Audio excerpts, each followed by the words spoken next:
dentro de nosotros están en prácticamente todos nuestros órganos, desde nuestros órganos sexuales hasta nuestros hígados, riñones, intestinos, pulmones, estómagos, la médula ósea, los huesos, el vaso, el esófago, los tractos urinarios, el semen, la placenta, nuestros pulmones, nuestros corazones. En todas partes hay microplásticos. Sí, en nuestro cerebro tenemos el equivalente, según un estudio, a una cucharita pues de plástico, hecha de microplástico. Pues podemos llegar a andar con 7 gramos de plástico en nuestras cabezas.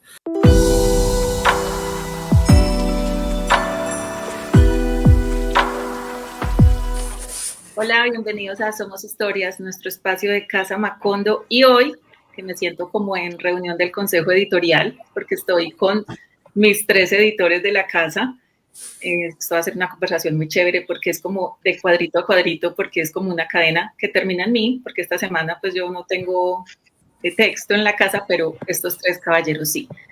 Y entre ellos estuvo la edición. Así que va a estar muy divertida esta conversación con Christopher Tibol, José Alejandro Castaño y Santiago Wills. Y con Santiago, precisamente quiero iniciar esta charla porque son de esos temas que son de cada minuto del día, o sea, uno todo el tiempo está expuesto a lo que Santiago nos trae y a mí me genera muchas inquietudes y reflexiones, y de hecho tengo aquí a la mano algo que hace que lo piense más cada vez. Santiago nos habla del plástico y el capitalismo y el antropoceno, y cómo de alguna manera podríamos decir que cuando estábamos estudiando biología en el colegio y en la escuela nos hablaban de cuánta agua tenía el cuerpo humano, y ahora podríamos estar diciendo de cuánto plástico tenemos. Y te decía que esto es una cosa de minuto a minuto porque es inevitable en la manera en que consumimos, por más que uno tenga una voluntad, una conciencia, hay un punto en el que uno dice, ¿y esto qué? ¿Qué hago con esto? Y les voy a mostrar un ejemplo. Yo uso 3 tipos de gotas para los ojos, y hay 2 que vienen en estos empaques. Son unas ampolletas y esto solo dura un día. O sea, el contenido se daña después de 12 horas. Entonces, y esto es una medicina diaria. O sea, hay una necesidad y no tengo cómo satisfacerla más allá del plástico. Entonces uno dice, ¿esto a dónde vamos a llegar o cómo lo detenemos o cómo hacemos? Y ahí está esta escritura de Santiago alrededor del plástico y de cómo no solamente lo tenemos alrededor, sino por dentro. Santiago, cuéntale a la audiencia de Casa Macondo esta historia tuya de esta semana. Sí, Cata, bueno, esta semana creo que cometí el error para mi salud mental de meterme con el tema de los plásticos, y todo empezó por un estudio que salió sobre cómo los microplásticos están impidiendo, pues, digamos, sí, causando problemas en la capacidad de las plantas para hacer fotosíntesis. Unos investigadores lo que hicieron fue revisar cultivos, algunos de los principales cultivos, y cómo pues los microplásticos estaban, sí, digamos, causando una reducción en la producción de estos cultivos, en el arroz, el trigo y el maíz. Y lo que descubrieron, que es bastante preocupante, es que por culpa de los microplásticos había una pérdida de la producción de al menos entre un 4 y un 14%. Esto pues digamos como que se va sumando, ¿no? El plástico que es un material sintético, ¿no? Que se produce pues a través de unas reacciones químicas, sobre todo de combustibles fósiles, que crean unas moléculas que se llaman polímeros. Los polímeros son pues como moléculas mucho más pesadas que tienen pues algunas propiedades que para nosotros han sido muy útiles, las de los plásticos, por ejemplo, pero pues a nivel micro, esto lo que hacía, pues lo que va haciendo poco a poco es causando un daño gigantesco. En los cultivos lo que ellos estimaban era que en los próximos años las pérdidas por culpa de los microplásticos pueden llegar a ser iguales a las que estamos viendo ya por la crisis climática. O sea, es un nivel gigantesco y bueno, preocupante.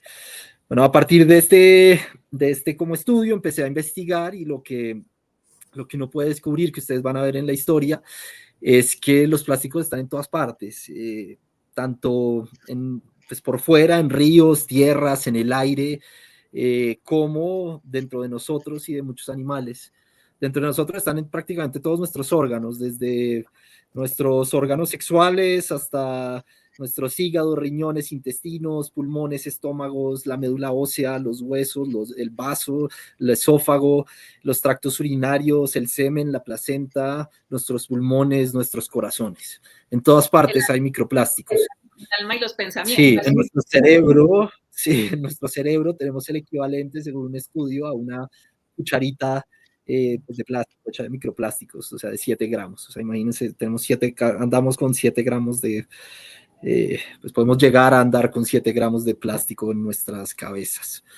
Y bueno, esto evidentemente no solo nos afecta a nosotros, sino también a los otros seres del planeta, como las plantas, pero también los hongos, las micorrizas, estas que ayudan pues a la transferencia de nutrientes entre las raíces de las plantas y el suelo, y todo tipo de animales, aves, peces, reptiles, lo que ustedes quieran.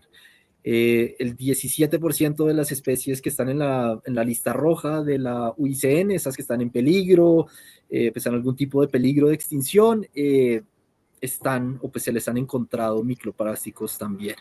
Entonces, eso pues un poco lo que nos lleva es a un mundo que no solo literalmente está lleno de plástico, está plastificado, así como vemos en los supermercados a veces la típica fruta envuelta en plástico innecesariamente, sino también pues metafóricamente, ¿no? Ese es el mundo que estamos construyendo, un mundo hecho de plástico, recubierto de plástico y también pues cuyo interior está hecho de plástico. Santi, uno leyéndote, yo te leí y quedé atragantado, quedé con ganas de toser, con una sensación de atragantamiento, como que no hay nada que hacer, ¿no? Es decir, la ruta es admitir que eso es, no hay forma de una realidad distinta, ¿verdad? Que es lo terrible. Sí, hay, o sea, digamos, la solución más clara y la más difícil es que haya un tratado mundial acerca del uso de plásticos, ¿no? Que se decida disminuir la producción, disminuir, o sea, buscar como maneras de gestionar los residuos, de alguna manera como buscar un reciclaje que tenga sentido, porque inicialmente o sea, el reciclaje, a pesar de cómo nos lo han vendido todo el tiempo, o sea, no sirve para mucho. El 9% del plástico que se produce en el mundo se recicla y no es porque las personas seamos perezosas, seamos, no sé, no tengamos conciencia ambiental o lo que ustedes quieran, es más porque la mayoría de plásticos no es, financieramente no tiene sentido reciclarlos, es mucho más barato volverlos a producir nuevamente. Y justamente, de hecho, pues toda la campaña de reciclaje fue en algún momento promovida por las petroleras, por Claro. compañías como Dow, para trasladar la responsabilidad de los productores, que están haciendo miles de millones de dólares con ello, a las personas y hacernos sentir mal porque estamos botando la botella en la caneca que no es, pero pues eso no es la solución. Claro. Sí, hace poco, pues en Colombia, un grupo pues una pareja, Isabel Cristina Gámez y Oscar Andrés Méndez, una ingeniera electrónica y un arquitecto, crearon una compañía que lo que hace es coger como plásticos y hacer como pequeños bloquecitos. Como si mega legos, digamos, para construir casas. Pero claro, de alguna manera es admitir la derrota, ¿no? Porque Claro. cuando se intentó buscar ese tratado, las naciones petroleras como Arabia Saudita, Rusia, Irán, entre otros, pues se opusieron rotundamente a que se discutiera incluso el tema de la disminución de la producción y dijeron, no, tenemos que enfocarnos en el reciclaje y la gestión de residuos. ¿Qué sería? Dale. Y pensaría que esos países habría que sumarle hoy en día a Estados Unidos, ¿no? Pensando en Trump y no sé si en tu reportería te encontraste algo relacionado a las decisiones que él ha tomado sobre el plástico. Y acá estoy pensando justamente en su orden de cancelar los pitillos de papel y qué implicaciones podría tener eso. Sí, pues con Trump es que todo se va al carajo, ¿no? Porque bueno, lo de los pitillos, ese ha sido también como un símbolo, ¿no? Y creo que al menos la campaña caló mucho, ya a mí me traen un pitillo en un restaurante y así sea como de papel, yo lo siento como un insulto y me siento muy bien, dice el maestro, como, no, ¿cómo se le ocurre? Yo no quiero pitillo.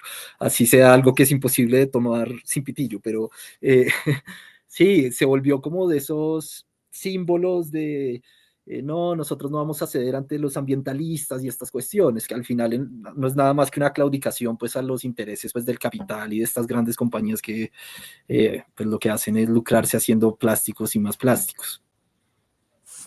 Santiago, a mí me llama mucho la atención sobre esto porque el asunto de que ya lo tengamos tan adentro, o sea, ya no solamente el plástico que nos inyectamos en quirófanos como biopolímeros, sino que ya, o sea, ni siquiera es voluntario, ya nos lo inyectamos, o de alguna manera sí voluntaria por este consumo tan acelerado y tan invasivo del plástico, que ya cuando nos aterrábamos de pensar en esas islas flotando de plástico en los océanos, ya entender que tenemos esas islas de plástico dentro de nosotros y que estas realidades, yo creo que, no sé, o sea, no quiero sonar negativa ni fatalista, pero siento que aún así no acaba de calar en nosotros que hay que darle un manejo, listo, están lo de los bloques que se pueden construir, vemos las campañas de las botellas de amor, lo que mencionaba sobre el reciclaje, porque no tenemos un reciclaje serio, porque finalmente todo va al carro y se mezcla, si no lo llevas hasta un punto de acopio,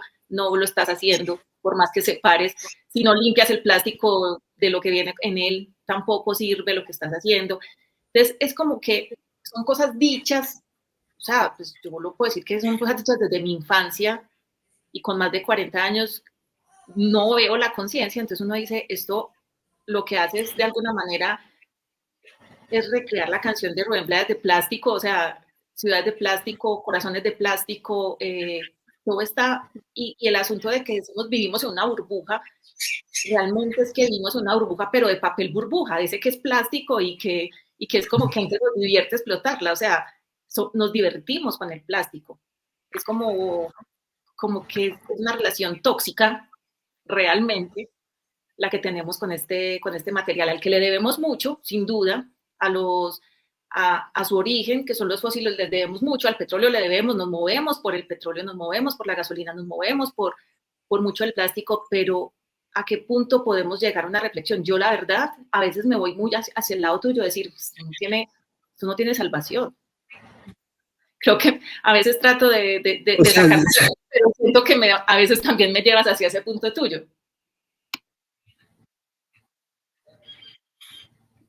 Y sí, sí, yo no soy como un ave de buen agüero en esto, somos historias, pero no, sí hay salvación. El problema es que, no, el problema es que a nuestros líderes no les interesa, o sea, pues la gente que elegimos no les interesa, y pues que hay, también es que es un monstruo muy grande, o sea, por más de que nosotros votemos bien, de que todo el mundo vote bien, al final, si hay un país, pues con estos acuerdos multilaterales, siempre si hay un país que se opone, pues es muy difícil, no es posible. Entonces, sí, no, la verdad no sé, o sea, la solución es esa. En 2022, pues se acordó hacer un tratado para eso, y pues se dio un límite, además fueron como, esto no se suele hacer, se puso un límite, para 2024 tenemos que tener el tratado. Y llegó la quinta reunión a finales del año pasado y pues no se avanzó. No pasó nada. Creo que no es ni siquiera sí, que se no, vote. es muy difícil, pero no, yo creo que sí hay algo. No es que se vote bien, es que el mismo sistema impide un poco que se vaya pues más allá de eso.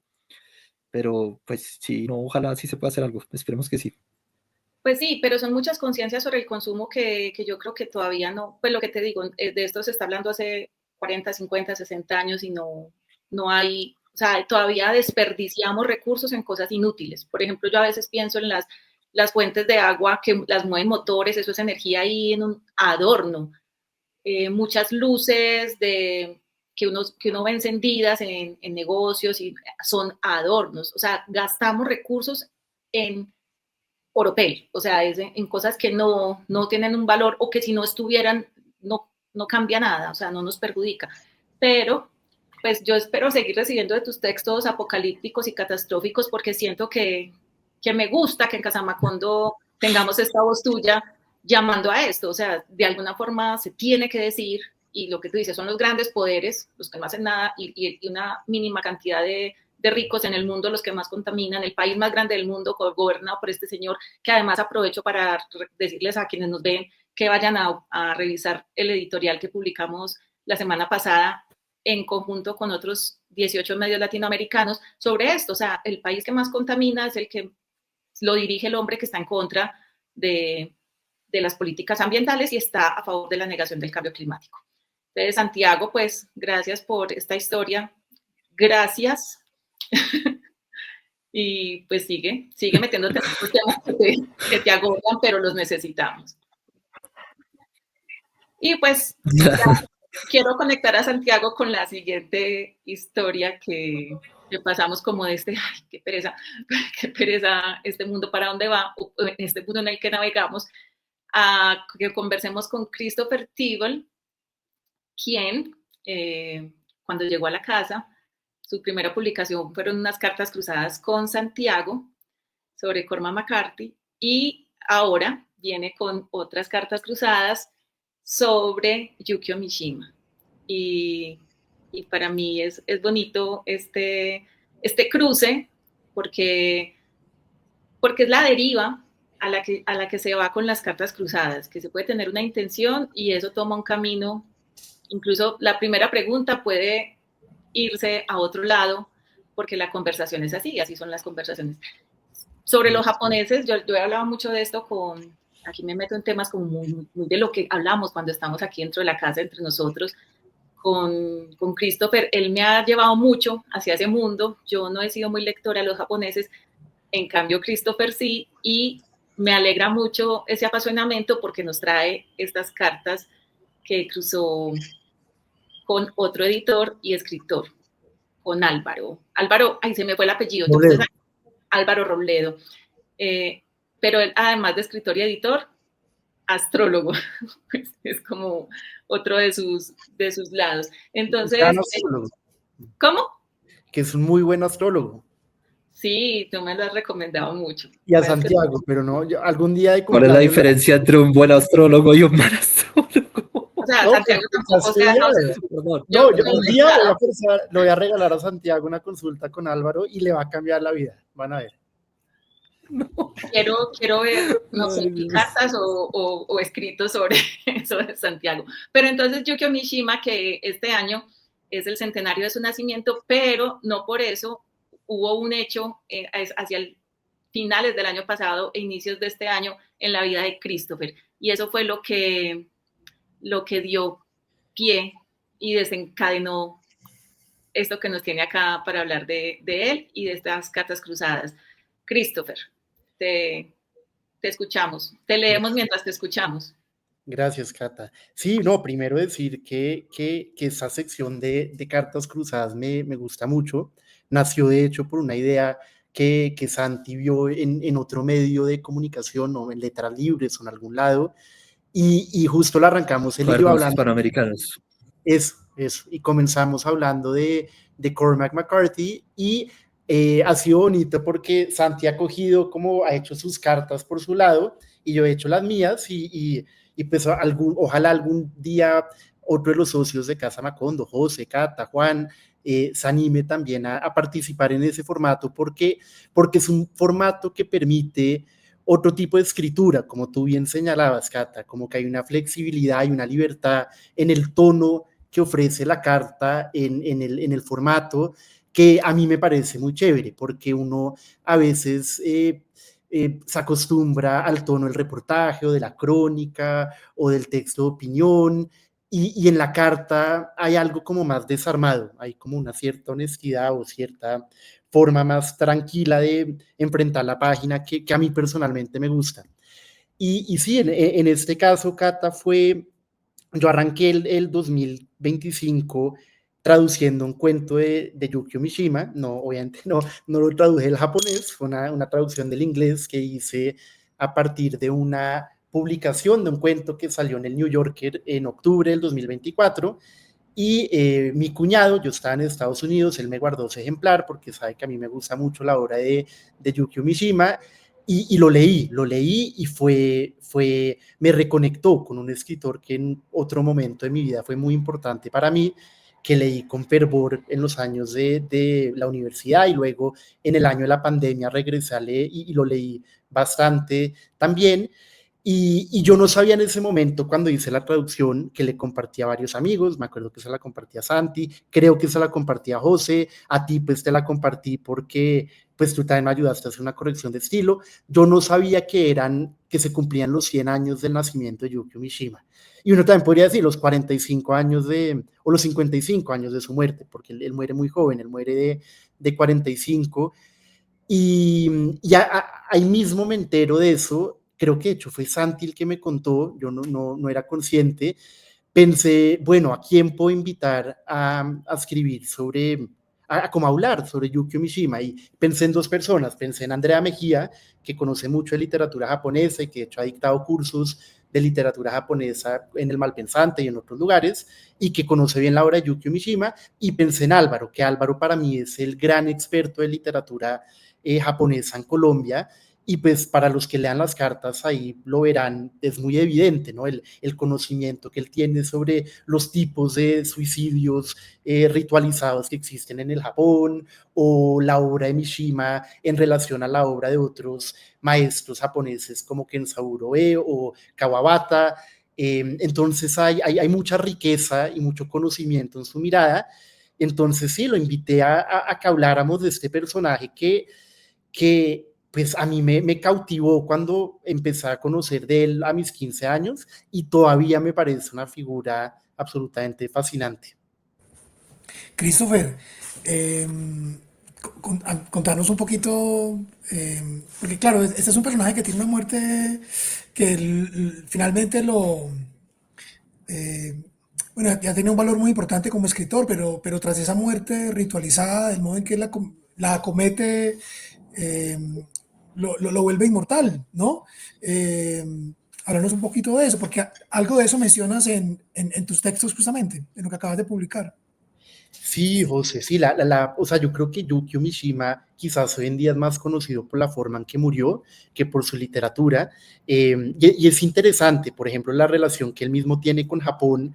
En Japón es un autor que no gusta tanto, y es un autor que les genera algo de vergüenza, porque él era un anacronismo. Él era una persona que siempre estuvo como desconectado con su tiempo, y eso creo que se evidencia en su vida y en su literatura, pero también y quizás sobre todo en su muerte. Él muere de forma espectacular a los 45 años, el 25 de noviembre de 1970. Él y un grupo él, 2 años antes que eso, él crea una especie de ejército paramilitar, que era más simbólico que cualquier cosa, en el que entrenaba a unos jóvenes y les tenía un uniforme, y hacían entrenamientos subiendo la montaña Fuji, y participaban dentro de los campamentos militares. Y el objetivo último el objetivo declarado de este grupo era la defensa del emperador, ¿no? Yukio Mishima era un escritor muy reaccionario y una persona que ante el final de la Segunda Guerra Mundial y la transformación radical que sufre Japón en ese contexto, él busca resucitar la figura del emperador y la divinidad del emperador. Y él tiene una relación muy interesante con la idea del absoluto.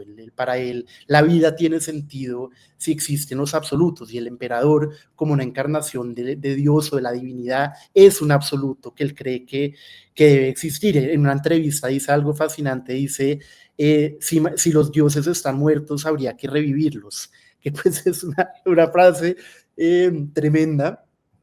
Y entonces él crea esta como milicia en honor al emperador, este grupo. Y el 25 de noviembre de 1970, acompañado de 4 de estos muchachos, entra a un campamento militar. Entran en las oficinas de un general, lo amarran, como que lo amordazan, como que lo secuestran. Pero él se echa un discurso, ¿no? ¿Perdón? Él sale y se echa un discurso. Claro, él hace eso y luego sale al balcón de la oficina del de este general y le da un discurso a las tropas. Y es un discurso a favor del nacionalismo y de Japón y del emperador y de los valores. Hay algo fascinante en ese discurso y es que nadie le para bolas, ¿no? Como que medio lo abuchean, le dicen de que no lo escuchan bien y él termina el discurso, entra y ahí comete el ritual del seppuku, que es la muerte por desentrenamiento. Se abre el vientre y se abre el vientre y después es uno de los muchachos el que le tiene que rebanar la cabeza. Y creo que el primero que lo intenta lo hace mal, el tajo no limpio y entra otro, finalmente lo logra y el que iba a morir con él creo que finalmente no muere, que era apellido Morita. Y claro, eso de alguna forma lo inmortaliza y que alguien, digamos, use la muerte tradicional del samurái en 1970, sobre todo un escritor tan famoso. Hay que entender que Mishima a los 45 años había sido ya múltiples veces nominado al premio Nobel, tenía más de 200 obras publicadas. Cuando en el 68 o en el 69 le dan el Nobel a Kawabata, el tipo dice como que era mayor, Kawabata nace de hecho al puro final del siglo XIX.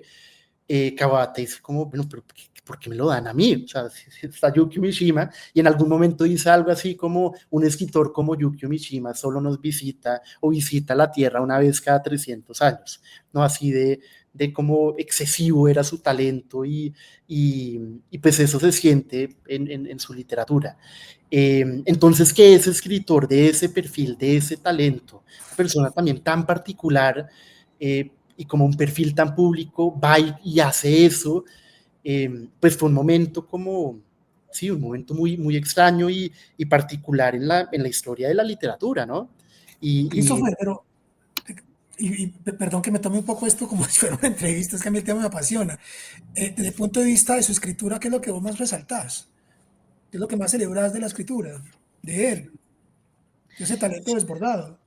Sí, esa es una buena pregunta, José, y ahí en la correspondencia con Álvaro intento nombrarlo, ¿no? A veces la conexión que uno tiene con un escritor, hay algo inefable en por qué uno le atrae a uno un autor, y con Mishima es cierta como la manera en que él conjuga ciertos elementos como la belleza, el erotismo, la juventud, la muerte, y cómo crea unas tramas en torno a estos elementos que son casi que intoxicantes en la manera en que las construye y como por lo menos yo me siento frente a ellas. Hay una fuerza en su capacidad de construir imágenes, en su capacidad de suscitar unas reflexiones muy inquietantes. Hay como una yuxtaposición que él hace a menudo entre la belleza y como la crueldad, o la belleza y lo glacial, y la muerte y el erotismo, como que él logra conjugar ciertas cosas y ponerlas a dialogar, que pues a mí me atrae profundamente. Y te pongo como ejemplo una novela de él que se llama El marino que perdió la gracia del mar, que de hecho el título en japonés es como Muerte en el atardecer, y que hubo un traductor brillante que le dio ese título que es mucho mejor. Y esa es la historia de un grupo de muchachos de 12, 13 años que empiezan a idealizar a la pareja de la mamá de uno de ellos, la pareja nueva de la mamá del protagonista, que es viuda, y es una admiración súper erotizada. El libro arranca con él mirando por un hueco en la pared, mirando a su madre y a ese señor haciendo el amor, y como que lo ve, y hay como una fascinación por el cuerpo masculino que Yukio Mishima pues tenía, y él trabajó y se convirtió en una persona muy, pues muy, muy fuerte físicamente. Y entonces idealizan a este señor, y él primero lo idealiza y luego convence a los amigos de idealizarlo, y lo idealizan porque lo ven como un símbolo de cierta pureza, ¿no? De un hombre que representa la virilidad, representa lo masculino, representa el marinero que se enfrenta al mar y a las tormentas, es el hombre fuerte, es el hombre ideal para ellos.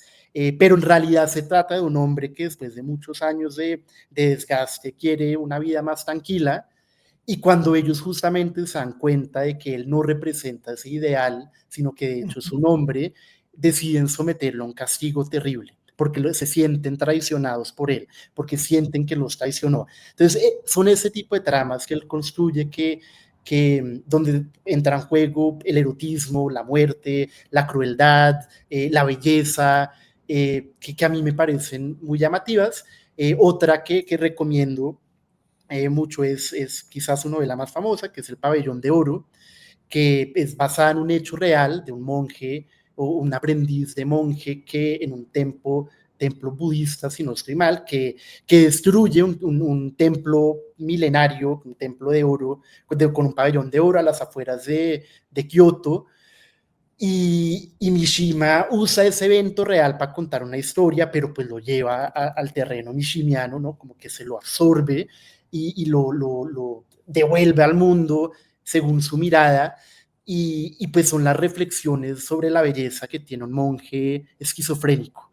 Y son muy inquietantes y muy poderosas. Y claro, eso es otra cosa de él, que es la capacidad imaginativa que él tenía, que también a mí me parece intoxicante. Es que fue un señor que él escribía de madrugada, él comenzaba a las 11, 12 de la noche, y piensa que durante 20 años, en 20 años produjo más de 200 obras, y como que el poder creativo que tenía era realmente una salvajada, y vale la pena leerlo.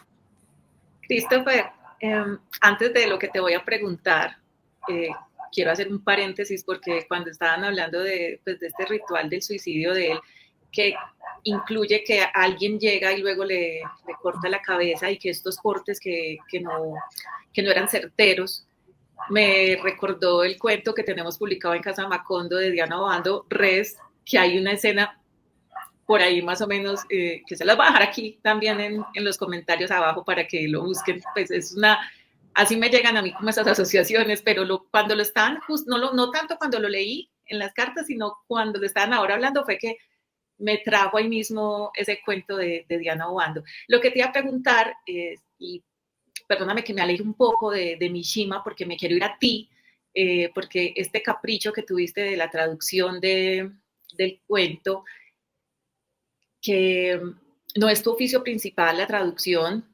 y yo pues que leí, pues obviamente sin conocer la edición en japonés ni en inglés, obviamente menos la de japonés, pero cuando lo leo encuentro que el cuento pues atrapa y tiene todos los elementos, y que creo que se logra una gran traducción. ¿Has pensado en continuar haciéndolo de alguna manera? No sé si para de alguna forma pues comercial o editorial, sino para ti, y ¿por qué? ¿Por qué sabiendo pues porque tú eres un lector en inglés, por qué hacer ese trabajo de traerlo al español? Casi que es como que lo traes para ti, para tu español, y para algunos amigos a los que nos has compartido, y que ojalá fuera para más gente. Sí, no, pues yo no sé, el por qué siempre es difícil de contestar, ¿no, Cata? Y como por qué hice esa traducción, creo que quería como rendirle un homenaje a ese cuento que me gustó tanto, y quería como estar más cerca de él, y la traducción es una forma de estar muy cerca de los textos que a uno le gustan. Sí, yo nunca, pues yo no soy un traductor profesional, creo que la traducción es muy llamativa también en el sentido que es un arte interpretativo, ¿no? Dos traducciones no van a ser iguales. Si los otros 4 nos ponemos a traducir ese mismo cuento, va a haber 4 cuentos, y sobre todo tomando en cuenta que es una traducción de una traducción. Y claro, cada traducción refleja algo del traductor. Sí, y bueno, para los que nos están acompañando, el cuento lo pueden encontrar, la traducción, Al puro comienzo de las cartas. Hay un vínculo, creo un blog de traducciones académicas, que ahí lo pueden consultar. Y sí, Cata, a mí me gusta traducir, creo que he traducido poemas también. Hay una poeta americana llamada Mary Oliver que me gusta, y como traduzco cosas que me atraen como una forma de acercarme a ellas. Creo que ese es como el motivo de continuar como en el resplandor de esos textos que me gustan. Ahora que mencionas lo de la traducción, que nosotros 4 haríamos una traducción completamente distinta, por ejemplo, con lo del título que mencionabas ahora, a mí me gustaba más el otro, como el literal del japonés, que tú dices que te gusta mucho el que hizo el traductor, y es eso, o sea, claro. Y también hace poco que leía un artículo sobre los editores, que casi como que pues tenemos un trabajo fantasma, no fantasma, pero sí anónimo, el del traductor. Al hablar de la interpretación del traductor está al nivel del autor, porque es que es casi que el que logra la misma cadencia y el mismo éxito de la literatura en otro idioma. No es un papel menor, o sea, es tanto que está en la portada, ese sí aparece en la tapa de los libros. José iba a decir algo. No, que eso que hace Cris, pues al final también es un ejercicio de escritura, ¿cierto? Es una labor de escritura. No es solamente traducir, es que también hay una labor de escritura. Entonces, en fin, me parece una labor muy emocionante. Ver cómo emerge en otro idioma un texto que uno ya admira y de alguna forma ama, es una cosa muy bonita, cómo va emergiendo eso. Y supongo que la pregunta sería, imposible de responder en este caso, ¿qué pensaría él de aquello que tú has traducido? Claro, con la salvedad de que en el caso de Christopher, como nos contaba Ed, es la traducción de una traducción, originalmente es en japonés, él la traduce del inglés.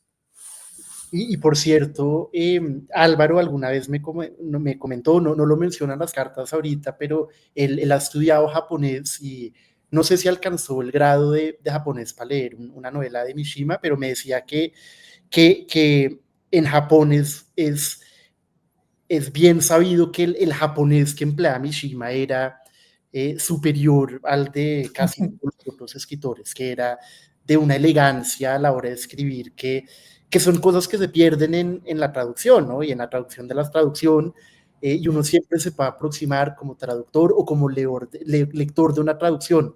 Pero sí, siempre me llamó la atención, porque claro, Mishima, sobre todo él empieza a publicar muy joven y empieza a escribir muy joven, él tiene una infancia como de esas típicas infancias de escritores grandes, infancias como enfermizas, al cuidado de una abuela medio extraña, que como que le cambia el foco de las cosas, y él empieza a publicar muy temprano y se vuelve un lector consumado de la tradición japonesa.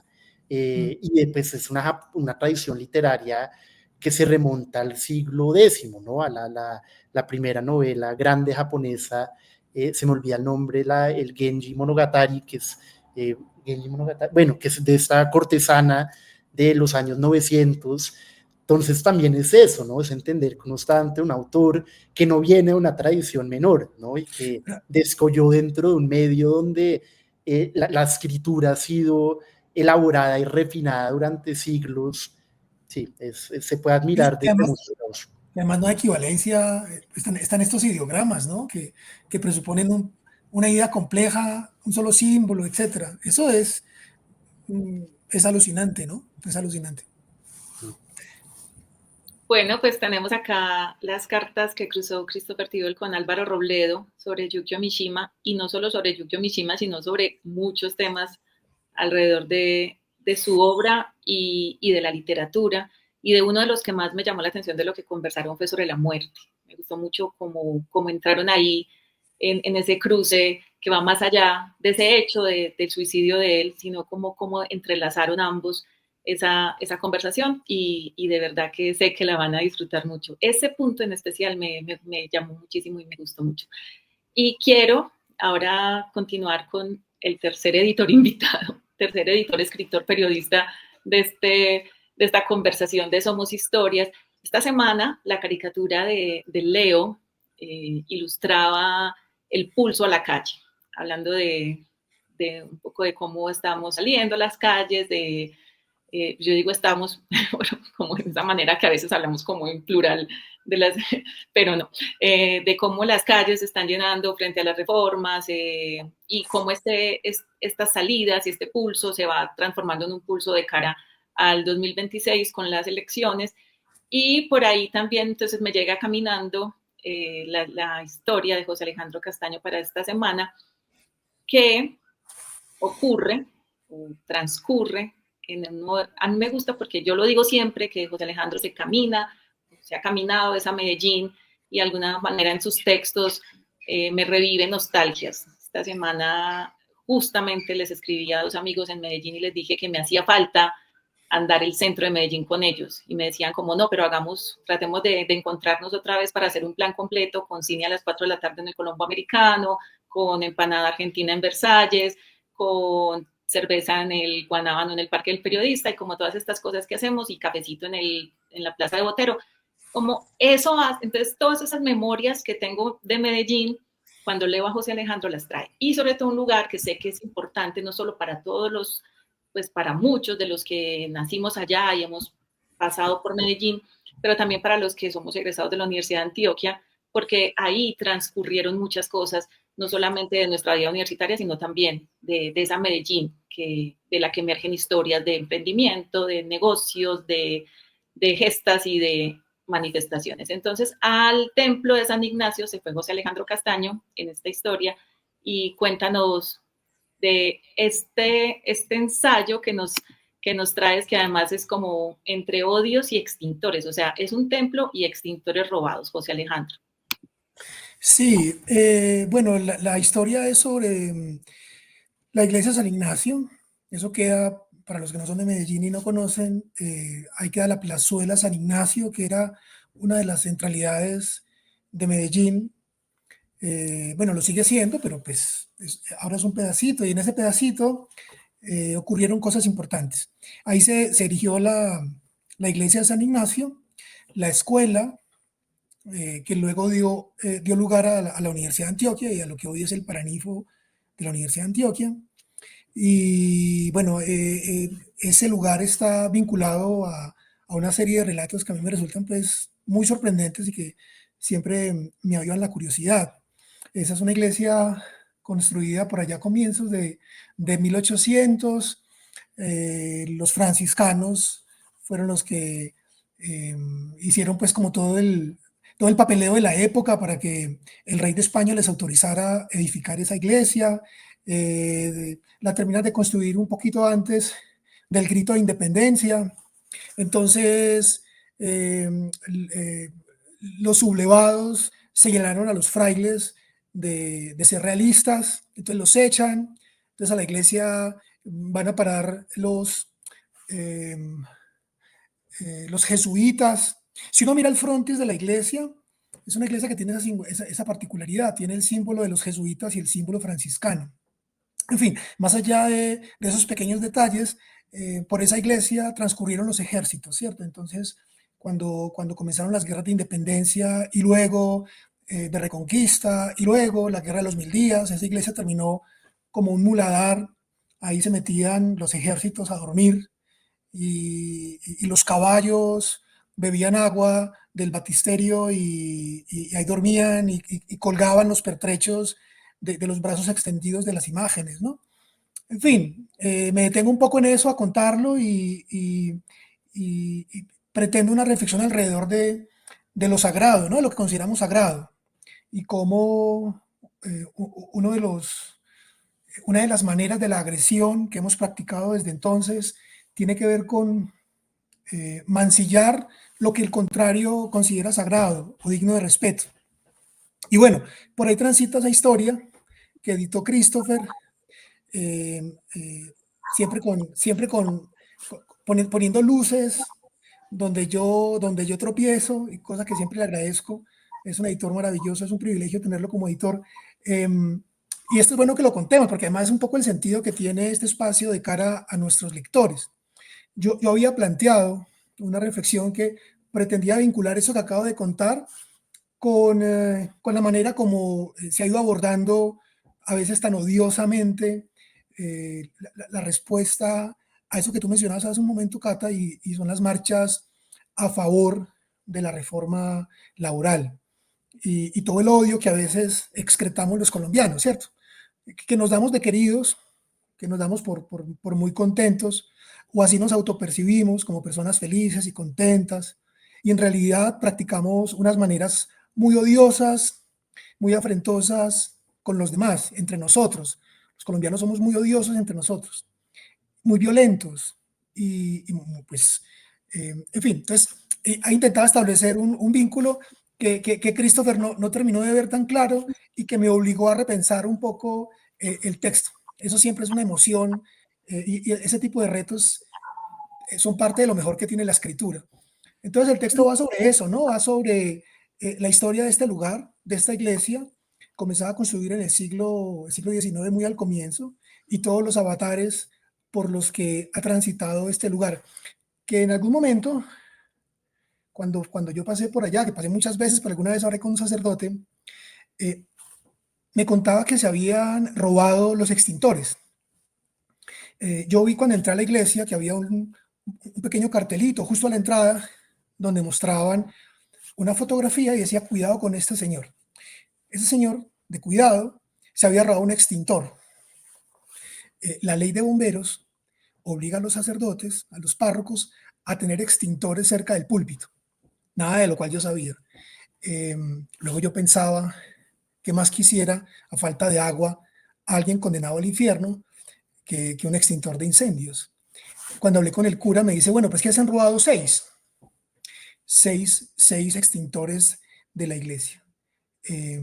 ¿Qué presupone aquello y qué dice aquello? Bueno, este texto habla un poquito de todo eso y bueno, sobre eso va esto de amores, odios y extintores robados, Cata. José, mencionabas ahora lo sagrado y justamente en ese lugar donde está este templo que lo acompaña el edificio San Ignacio, donde está el Paraninfo, la Universidad de Antioquia, ahí está, creo todavía, la emisora de la Universidad de Antioquia, está el claustro de San Ignacio, que ahora lo ocupa Confama. Así es. Y alrededor de eso sagrado, incluso de entrar a robar extintores en un espacio, en la casa de Dios, ¿cierto? Es como robarle a Dios, como la crónica que nos contó Diana hace varios meses ya del robo a las joyas de la Virgen de Chiquinquirá. Pero me llama la atención esa palabra sagrado en un contexto antioqueño, en un contexto de Medellín. Y por ahí quería preguntarte, ¿qué es lo sagrado para nosotros los antioqueños? O sea, esa visión de lo sagrado por la madre, por Dios, Dios patria, ahí hay bastante de qué hablar. Ese es un gran tema. Obvio que no hay una respuesta, ¿cierto? Pero podríamos intentar alguna, por lo menos una aproximación. Yo creo que en el caso de los paisas, eso que llamamos o denominamos sagrado está afuera. Yo no siento que eso esté adentro, ¿cierto? Son cosas que están afuera. Y no todas esas cosas, a las que llamamos sagradas o que creemos sagradas, digamos, están vinculadas en un plano espiritual. No son cosas que respetemos, no son cosas que encomiemos. A veces lo sagrado es una categoría que atribuimos a asuntos bastante banales, ¿no? El dinero, por supuesto. Basta recordar el amor a la madre, que en el caso de Medellín pues es un lugar común. Fíjate cómo ahora se ha puesto en boga aquella frase de que las cuchas tienen razón, refiriéndose a las madres que han estado buscando a sus hijos y que insisten porque la verdad sea sacada a la luz de las escombreras de la Comuna 13. Bueno, esa forma de denominar a la madre, a la cucha, pues da cuenta de algo de lo que nosotros dijéramos es sagrado en Medellín. Pero la gran ironía, y esa es la gran cuestión, me parece a mí, pasa porque los días de la madre en Medellín son los días más violentos, ¿cierto? Pasa en Medellín no solamente, pero pasa en Bogotá, ¿no? Es decir, no ocurre solamente en Medellín. Entonces, eso de lo sagrado habría que entenderlo, porque lo sagrado no es necesariamente lo más respetado, lo más reverenciado. A veces lo más sagrado en Medellín es lo más mancillado. Y a lo mejor este ejemplo de la iglesia ayuda a ilustrar un poco eso, ¿no? Es un lugar bastante mancillado. El cura ha decidido no recibir más limosnas es decir, y está prohibido que si alguien recibe un billete de alta denominación y exige de vuelta para dar una parte como limosna, no se le entreguen de vueltas, porque lo que estaba ocurriendo es que les estaban robando. Entonces, ahora las alcancías son alcancías cerradas que no admiten devueltas. Si alguien dio lo que dio, pues digamos, ese billete es una afrenta a Dios, pero la parroquia no perdió dinero en la medida en que no devolvió. Era una forma de timar el recaudo de dinero. Esas cosas ocurren ahí. Supongo que ha ocurrido ya en otras iglesias, ¿no? Otra cosa que ocurre ahí en esta iglesia, que es el símbolo de lo sagrado, es que retiraron los angelitos que tenían agua bendita a la entrada, porque por ahí pasaban los indigentes y se enjuagaban el pelo, se lavaban la cara, algunos directamente bebían el agua. Entonces retiró de esta iglesia sacrosanta de la ciudad, pues retiraron los angelitos con agua bendita. Lo que además contradice un mandato bíblico que es dar de beber al sediento. Lo sagrado, ¿dónde está lo sagrado? Bueno, esa es una pregunta muy complicada de responder. En Medellín parece que está en muchos lados y en ninguno. José, Así es. Dale, Christopher. No, que solo quería mencionar que algo que me gustó mucho de la historia, José, es esta idea de contar la historia de un edificio, ¿no? La historia de un lugar. Y José, pues, como bien decías, hablas de una época, la época de la independencia, luego la guerra de los 1000 días, y es muy interesante leer como el perfil de un edificio, porque uno no solo está hablando de un edificio, ¿no? Está hablando de la historia de un lugar, de una comunidad, en este caso también de una ciudad, de un proyecto de nación, y de un edificio además que tiene una carga simbólica tan fuerte como una iglesia, que para algunos representa la salvación, para otros puede ser un enemigo, un impedimento hacia otro proyecto.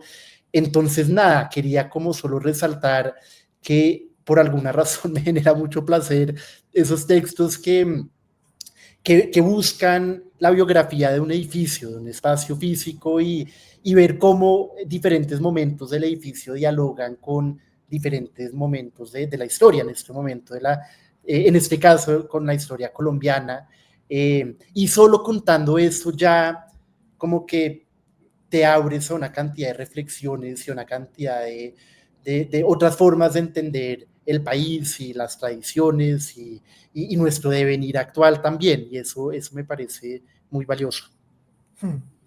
Sí, eso es muy lindo, porque no es como que hablan los fantasmas que han estado en ese edificio, sino que es el edificio que continúa vivo hablando. Sí, yo tengo una debilidad por los lugares y por las paredes y me gusta indagar y preguntar y alguna vez tuve la idea y algo escribí sobre ellos, monumentos, ¿no? Entrevistar monumentos, ¿qué te cuentan los monumentos, cierto? Que son muy hablantinosos y cuentan muchas cosas. Ese tipo de temas siempre me resultan muy, muy atractivos. Pues bien, tenemos ahí nuestras 3 historias. Ahora que mencionabas que lo sagrado está afuera, yo creo que también lo sagrado se nos ha salido un poco del cuerpo porque lo ha desplazado el plástico que nos ha invadido, que nos contaba Santiago. Entonces tenemos estas 3 historias de nuestros 3 editores de la casa. Yo estoy feliz de estar con ustedes en este Somos Historias. Y bueno, ahí le queda a nuestra audiencia la parrilla de esta semana de Casa Macondo, más la caricatura de Leo, que siempre nos acompaña desde lo gráfico y también desde las portadas que ilustran nuestras historias. Como siempre, si nos quieren apoyar, está nuestra baja y también desde YouTube pueden suscribirse al canal y apoyarnos desde acá y compartir nuestras historias con la gente que conozcan, que ustedes leen un tema y dicen esto le puede gustar a alguien, no se lo guarden, se lo mandan y lo comparten y hacemos que esta casa crezca y que cada día podamos tener no 3, 4, sino muchísimas más historias para compartir con ustedes y tener aquí un panel de invitados bien grande que parezca como una clase de Zoom. Mentira, estoy molestando, pero exagerando un poco, pero sí queremos que esta casa siga creciendo y la manera de crecer es a través de los ojos de quienes nos leen y de los oídos de quienes nos escuchan. Muchas gracias a José Alejandro, a Christopher y a Santiago por estar acá, a Leo que nos y bueno, que nos encontremos otra vez en otros Somos Historias. Gracias, nos vemos. Gracias. Chao.